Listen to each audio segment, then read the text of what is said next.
Donc avec notre plan marketing, nous pouvons déployer de façon beaucoup plus rapide et beaucoup plus intense notre offre immobilier 3.0. L'offre immobilier 3.0 avait déjà été initiée avec l'ouverture de notre première maison des startups sur le parc des Portes de Paris. Cette maison des startups qui, comme son nom l'indique, accueille bien évidemment des startups, verra bientôt sa petite sœur s'ouvrir sur notre parc de Rungis, puis très certainement une autre sœur encore sur notre parc de Paris Nord 2.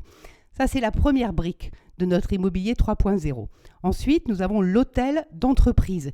qui, lui, accueille des sociétés qui ne sont plus vraiment des startups, mais qui ne sont pas encore des TPE, qui ont besoin de surfaces vraisemblablement un peu plus grandes, mais aussi de services qu'elles peuvent partager avec des salles de réunion, des offres de services ou de formations qui puissent être partagées et donc à des coûts moindres. Et donc cet hôtel d'entreprise que nous avons nommé WorkUp,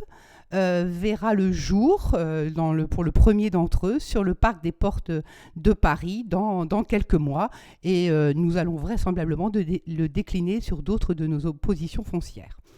Ensuite, la troisième brique, et pas des moindres, c'est notre offre Smart Desk. Alors le Smart Desk, ou plutôt les Smart Desk, puisque très prochainement nous en ouvrons 5. Les Smart Desk, ce sont des espaces de coworking qui sont exclusivement dédiés aux salariés de nos locataires. Et ça leur permet d'avoir des espaces à d'autres endroits que là où ils ont leurs sièges sociaux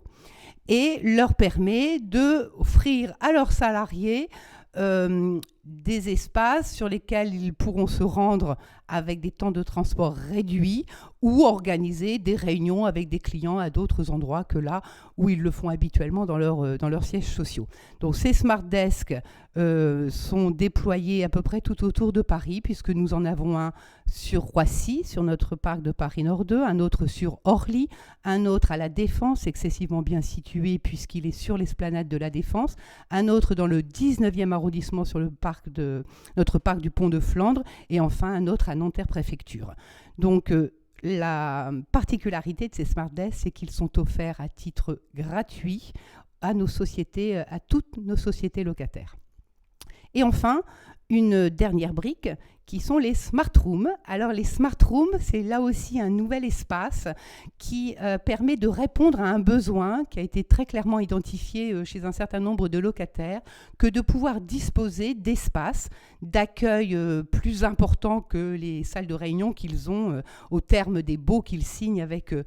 le propriétaire ICAD, d'avoir des espaces qui, par définition, ne servent pas régulièrement, mais occasionnellement, mais qui ont dont ils ont une vraie nécessité. Et donc nous avons décidé, pour répondre à ce besoin, de développer. La première sera mise en place sur le parc de Rungis très prochainement et une autre suivra dans un délai très court sur le parc de Paris Nord 2. Ces salles qui ont une capacité d'accueil allant de 100 à 200 personnes, très connectées, bien traitées acoustiquement, bien traitées en éclairage et en informatique, en écran, en projection, en capacité de projection, et qui leur seront là aussi mises à disposition sous des formules de réservation qui restent très clairement à définir à ce stade, mais qui sont mises à la disposition de nos locataires, là encore pour combler un besoin qui semblait tout à fait prégnant auprès de nos sociétés. Voilà, donc c'est cette offre immobilier 3.0 dont on est assez fier et dont on est convaincu qu'elle répond aujourd'hui à des demandes, puisqu'elles nous ont été exprimées, et quand elles ne le sont pas très clairement, nous savons qu'elles existent. Et les premières ouvertures et la période test que nous allons mettre en place sur les Smart Desks dans les prochaines semaines nous permettront vraisemblablement d'être totalement convaincus par la pertinence de cet exercice et de cette offre immobilier 3.0.